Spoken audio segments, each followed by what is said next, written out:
If you can find yourself a Sharpie, you have an opportunity to do one of the funniest things possible. The blocked EthCC. Yes.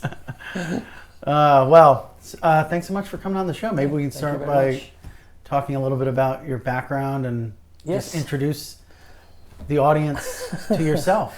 I think a lot of you have one of my favorite Twitter bios, by the way. It's like all the what you've been described by in the press, but I think one of them is made up.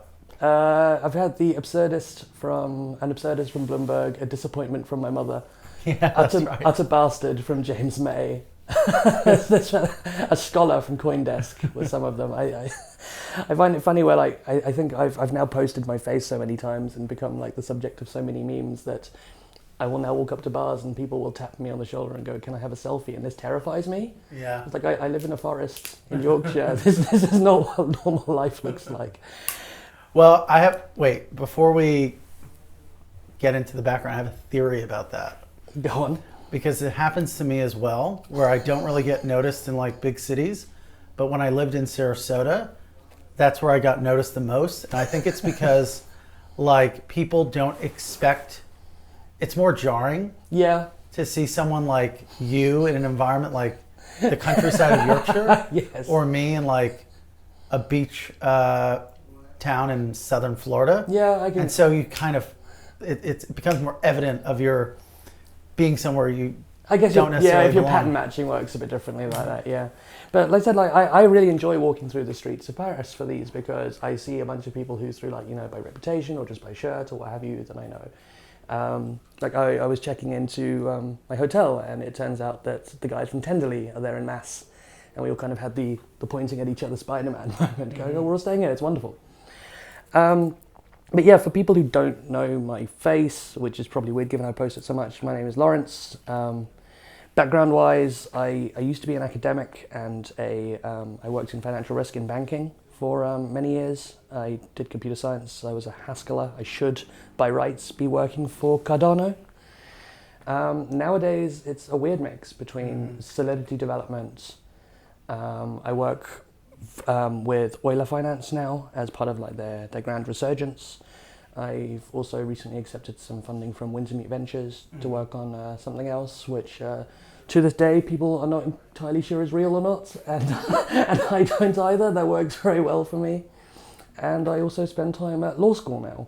Oh, nice. Yes, it's I think I mentioned this prior, but it turns out law school is pretty easy if you can read. But yeah, and what's the point of that? Just in case they try to get you. It's one of those real. You need a criminal lawyer. Yeah.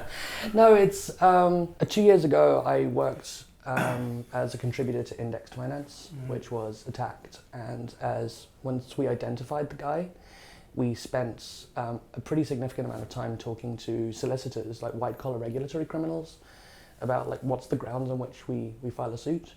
And so we had to explain AMMs and slippage and flash loans and what have you, like the notion of Uniswap and what it means for the EVM to kind of accept and close out a transaction immediately at a couple of $100 an hour. Yeah. And so we burned through 6 figures in legal fees. And I think about halfway through, I went, it should be me. I can help. The UK is currently having this... they're making very friendly noises towards regulatory kind of acceptance of crypto. I think this is probably one of the great reasons why A16Z has decided to start opening up their second wing over there. And even though I don't think this actually manifests on the ground so far in terms of the FCA clamping down on stuff, the recent headline was, "Memes may count as violating crypto advertising rules." The wording is there. And so there are currently law commission consultations coming out from places for things like CBDCs, how should we handle DeFi, what is a smart contract, how should they be treated legally? And I thought, well, I'll meet them halfway because I'm a developer, I worked in banking. If I can also kind of at least partially talk the talk in terms of law stuff, then that works really well, I think. So far, they said I live in a forest. I don't live in London where everything's happening. So occasionally, I'll just stick my head up and go, "No, I'm here too." Yeah. It's been an interesting experience. So tell us a little bit about what you're working on as part of that Wintermute grant. So Yeah, I'm working on Wildcat. In short, it's a revolving credit facility. You see these protocols exist already with things such as Maple and Clearpool, Atlantis. Aave has it with Arc and Credit Delegation. When you see a new token come out, for example, often Wintermute will be the ones that are approached to do the OTC for a market making deal. I think normally what they do is they say, we'll take a percentage of a token for a year, we'll market make with it when it gets listed, and then we also want a long dated call option on it. So after a year, if it's worth X, we can buy it. This happened with, say, Arbitrum. What happens though is because the Arbitrum Foundation is a legal entity, so is Wintermute. What they do is they paper something up, and they it goes into a drawer somewhere. And there was a huge furore when some tokens got moved, and the worst people on crypto Twitter started saying, "Oh look, the Wintermute twap engine is on again." It's not really realizing the process. I'm one of these kind of utilitarian believers in DeFi, where I think that we should be putting stuff on chain. Chain checkers stuff is great, Arkham aside. And kind of helping build these kind of OTC like deals should be put on chain. More generally, the stuff I'm working on uses fixed rates. So if you're a market maker and you want to borrow some money for whatever purpose on any token, a lot of the protocols right now have utilization-based curves. So the more of the pipeline you use up, the more you're paying. And market makers are probably more interested in paying lower fixed rates, ones that they can control, right? If they're the ones that pick their OTC desk clients. So existing platforms, the more utilization that the market maker has, the higher in fees they're paying. Yeah, so this is a very common thing for places like, on Aave and what have you, which is slightly different because there's many lenders, many borrowers. So if there's a market that's got, say, 80 million available and borrowers are taking 75, 76 of it out, then the way that the rate curve goes is you're paying something like 18, 19% on things, which is great, if you're a lender and it suggests that the things that you're lendering, that's a great word, I've made that one up, are in demand. Yeah. But let's say if it's a many to one, there's not really much of a mechanism to correct for capital demand there. So I never thought I'd be the guy who basically pitched for liquid on-chain bonds, which is what a Wildcat Vault is, but that's what I'm building. I think. And then once you have some of these products in the crypto credit market, as it were, you have more information, I think, derived from those products. Yeah. That then make for a more robust market structure. If you have a sort of interest rate that you can, rely on. You get a lot of play. They'll have to forgive me for not remembering their names right now, but there are a couple of protocols that are out there right now which are trying to effectively set the benchmark for DeFi lending on stables, for example. So let's say say right now they kind of link with short-term T-bills or what have you, and they say we now we're the index of say a bond. It's 7% on USDC or what have you, and that's informative as well, to the degree that it scales. I think the stuff that I'm trying to work on is it's useful for Wintermute to kind of walk the walk a little bit and say we're bringing stuff on chain. We want some visibility. It also helps that they get to kind of select their lenders and what have you. It's a weird dichotomy because if you kind of take the view of DeFi that I do, you're okay, we want stuff on chain, we want it to be visible, you don't want any kind of backroom shady stuff, we saw what happened when kind of in the collapse of Terra, where the various dominoes that fell from there took out 3 hours capital, so we saw what ended up happening to Celsius and what have you. And we're maybe it would be good if we kind of had emergency systems to detect this stuff early. Of course, entities like this that have a profit are well, we don't want to show our entire ass the entire time, and I respect that. But I think when you're dealing with stuff like foundations that have a DAO, or for new stuff, or just general operations, it would be nice to at least kind of give a glimpse into what you're working on. Well, you would think it would instill more confidence, because even during that whole process, the question was, are they going to be able to backstop it with money from Jump or whomever? Yeah. And if there was an emergency sort of setup underpinning the protocol, people maybe there wouldn't have been a run to the same extent. Yeah. That there was. Yeah, I find this kind of fascinating. I remember the Wormhole attack and that kind of like that 6 hours of panic, or whatever it was, until kind of Jump stepped in and filled the void. I think in my talk later today, I say it was about 24 hours. It might have been actually. I think that. What was one that was really interesting? I think like another fascinating thing about kind of information that should be on chain that doesn't really give the game away is, say, during the USDC depeg of a couple of months ago, and the 3 pool went down to like 90 cents on the dollar for USDC, and of course you have Circle who you say stuff is still redeemable 1-to-1, and people panic, react on chain, maybe don't understand how the 3 pool works. Something like, say, a ZK proof of I think Binance uses this term, the proof of reserves, the degree to which that's valid or not. So I think that's the kind of thing that you could be like, cool, we're showing you some information, make of that what you will. Yeah, knowing where the cash is as well.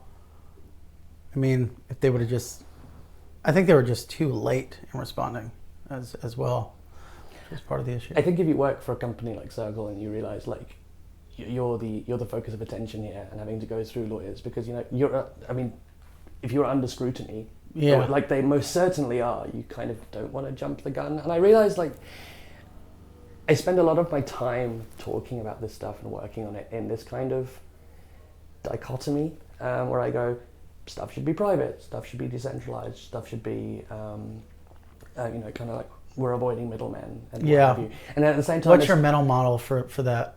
Like psychosis, to be honest with you, where I just completely have 2 separate trains of thought, where the other half of it is, we should be publicizing reserves, we should be like, using some ZK tech for that, we should be like kind of for established middlemen now, and I don't think it's an insult to call places like Circle and Tether and various stablecoin things as well as exchanges the middlemen that often people rail about.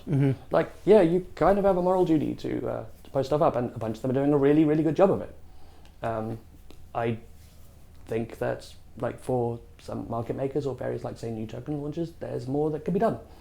I spent a lot of my time digging through like legal filings and like as we all did kind of in the collapse of hedge funds and stuff going, we've just got deals for money, like really just like sitting under the coffee mug here, which was fascinating to read through.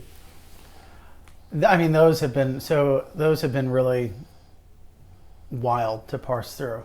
I mean, especially the most recent BlockFi one that dropped, where Zach Prince is like, someone on his staff warned him about the FTT exposure, and he was like, what could possibly go wrong here? No dramas. It's absolutely fine. I think, is it in the last 24 hours or so, I think people have finally started kind of parsing over Alex Mashinsky's charges at Celsius, and they're looking for like centuries of jail time, basically. Is that the case? It's something like that, the degree to which like you'll get it, but they're like, here's a 30-year charge, here's a 20-year charge, here's a 10-year charge. Like, we'll just round them all up. I'll just call that a solid century. How does that sound? We'll round it down. I'll never forget when I first met that guy. He was in a room, it was 2017, at a conference in Boston, and he's just sitting like at this big table in like the VIP press section as you would room. Yeah. And I could just feel him waiting for people to like come up and like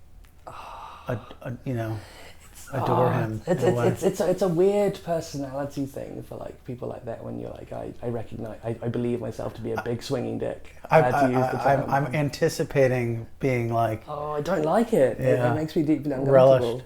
It was very unnerving.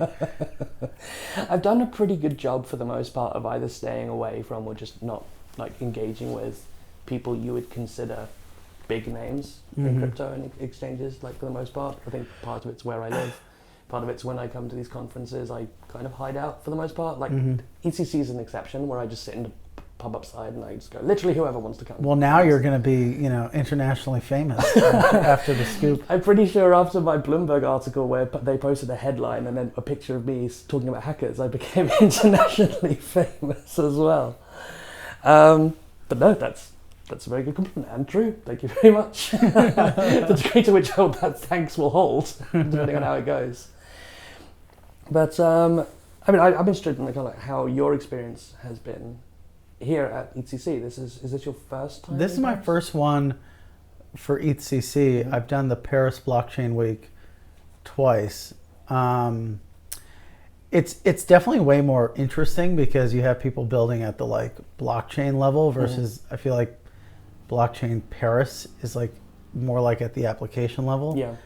Like NFTs and gaming, and we're not really there yet. So it's like and they're not at a point at which there's any degree of product market fit. Yeah. So like those companies just aren't as interesting. So their narrative is we're so early. Yeah. It and it's like is. here it's like here's what we actually rolled out and deployed yesterday. Yeah. You know, so like this week had like a number of interesting headlines, I think, like Uniswap X, which kind of feels like to me, you know, mimicking CowSwap to a degree, but it's like when we abstract fees, it's like a better UX, a better process. Agreed. So it's just more tangible. A lot of the people that are here versus a bit more, here's what it's going to look like in the future. Yeah, I have a great affection for this conference in particular. It's the only one that I insist on going to every year because like this year alone, there's stuff like here's how to scrape data effectively, here's some stuff on zero knowledge machine learning, here's like you had Austin Adams from Uniswap doing a charm offensive on V4 hooks for Uniswap and what that implies, and that's very much kind of more my style of talk to attend. Yeah. He says hypocritically about to give a talk that is non-technical at all. Like last year I spoke about all of the hacks that had happened the year prior, of which there were 53 of them. And yeah, last year was pretty bad. It was. And this year I thought, I'll just do the same thing. Like that'll be my bit at EthCC, is just to talk about hacks. And then there was the recovery of the Wormhole funds, and I thought, there's a bunch of interesting questions. I guess I'm pivoting my talk on a dime. So what did you unpack? Slides will also go up for this like afterwards, but I think one of the things that, having now done a year of law school, you know, and speaking with the confidence that only someone who has done a year of law school can speak with, is so we see stories about exploits happening all the time, and there's been a couple of incidents this year where we see counter exploits. Normally people are kind of like doing things like proxy upgrades of contract code in such a way that money can be stolen back. The jump and wormhole one was really interesting. So we all know what happened with the wormhole hack. 120,000 ETH was stolen, moved around on chain. What was it, like $300 million? 320 million was the stopgap that Jump stepped in to meet, which was a pretty big flex. Yeah. I can't say I didn't sit back and like exhale a little bit when I read about that. But the funds moved around for a year, and then they settled into an Oasis vault, which is automation-enabled leveraged stuff. So basically what they were doing is they were taking some liquid staking derivatives and going long on it. And in short, they allowed an approval to something. The Oasis team could do an upgrade and take it back to give it to Jump. The interesting thing I found about this is that what Oasis did was they effectively asked the UK High Court to give them an injunction forcing them to act, so that they could kind of, I mean, this is my reading of it, where they said, you know, there's a multi-sig, it's 4 of 12, and a wallet was added, which I think we can all presume was Jump, who executed the exploit, and then some people from Oasis had to co-sign, and they could point at an injunction and say, we've been forced to by the court. And I think the implications of that were really interesting. Like, let's say that, you know, Joe Bloggs brings a case against a DeFi protocol and says, I want you to effectively like permit an exploit of your own thing. And like, what if they say, no, I don't want to? You know, I don't feel like blowing a hole open for things. Like, what is the strength of precedence about being asked to exploit your own protocol? There's a bill currently in Illinois in the Senate that says that any blockchain network that processes a transaction from Illinois can get an injunction that demands that a blockchain forks in order to like unwind the position or move balances. And if you don't do it, they'll charge you between $5,000 and $10,000 a day. It's like, well, who are you charging? Who are you? Is it the validators? Is it the miners? Like, it's a bad bill. It's never going to pass. But I think to me, it illustrates the confusion among policymakers. Yeah, it's very much that. John Maynard Keynes' quote of, we have muddled the control of a machine that we do not fully understand. Yeah. Which was from 1930, so it does very much feel like history rhymes in this respect. That's a really good point. So what do you think, how do you see the space progressing as it pertains to breaches and hacks?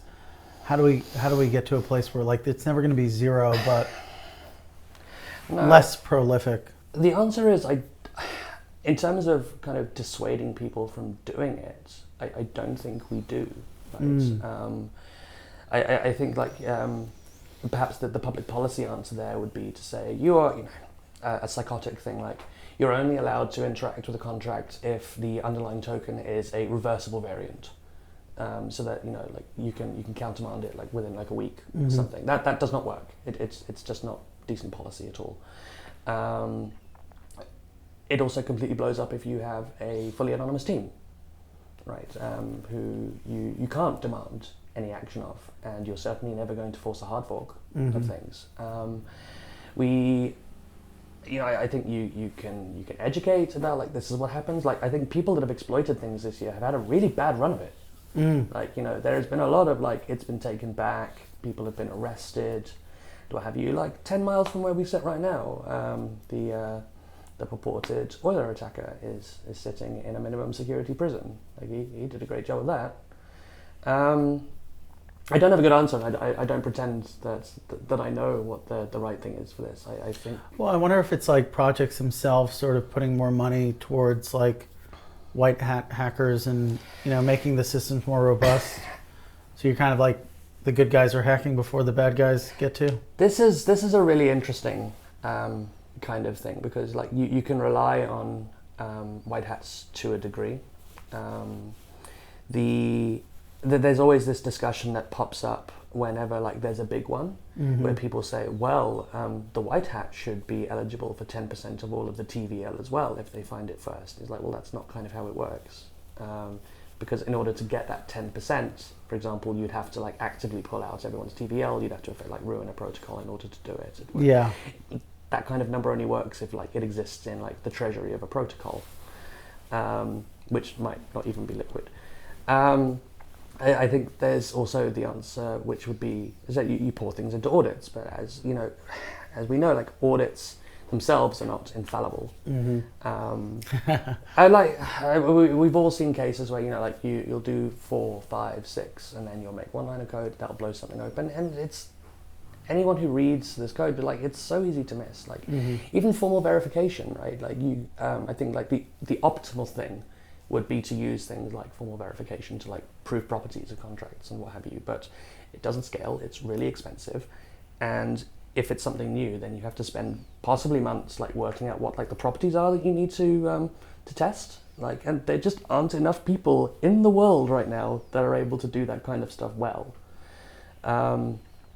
I do hope that kind of as time goes on, we'll start seeing more people going, hey, it's probably better if I take the white hat and I'm lauded as a hero, even if it's perhaps not as large as I would if I'd taken it and removed. But it's good reputational. Yeah, but then you also see kind of like the counter story where you do get people who like turn to protocols in good faith and they get told, yeah, thanks, here's $100. Yeah, they get robbed. And that instills a lot of bad faith. Yeah.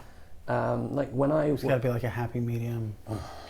And I don't know if I'm necessarily the person to come up with an idea for that. I think I'm very much like I can't pull back and look at it because I've been on the ground of a lot of these incidents now, and I think you're like I don't know what the right way is to suggest the how you tilt a grey hat white instead of black.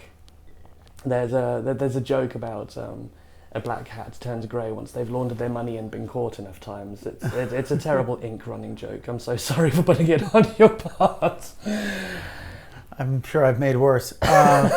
What academic stuff is interesting you right now? Is anyone working on something that you'd want to point to? Or I've been spending a lot of time myself looking at. I'm trying to learn as much ZK stuff as I can right now. I will admit that far from the technical stuff where I'd normally find myself sticking my head. I'm doing things like more reading like the Stanford Journal of Blockchain Law and Policy, because that's the kind of like, I think it's just like, I don't want to say I'm rotating away from development work completely. Like V4 hook stuff fascinates me. I'm really into ZK stuff, kind of pretending that I still remember like how my cryptography goes and how like to build circuits and what have you. I was really fascinated by the eigenlayer paper when that came out. I think that was something novel, although I have thoughts that about like the implications of it as well. Like everyone thinks it's going to be like the next Aave, and it's a bit weird about kind of like how you secure other chains and what have you with existing staked ETH. It's very much now more smart contracts in English law, and endless bickering about that from some people who do know what they're on about and people who don't, like, which is how we get things like the Illinois law. Yeah, there's definitely going to be a lot more of that. I think it's interesting that at this point it's so every single thing like various like facet of blockchain tech like has 20 rabbit holes that you can fall into, and I'm finding myself kind of like trying to peer down rabbit holes and going, oh, I could lose 2 years of my life to this. Hello. Is Frank here? Yes. Just need like one more minute. A memento. I don't know how to end it at this point now. I guess we can leave it there. That's absolutely Thanks grand. so much for coming on the show. No, thank you so much. Appreciate it. Really We're going to talk it. more about the Eigenlayer with Mr. Marek at Cello.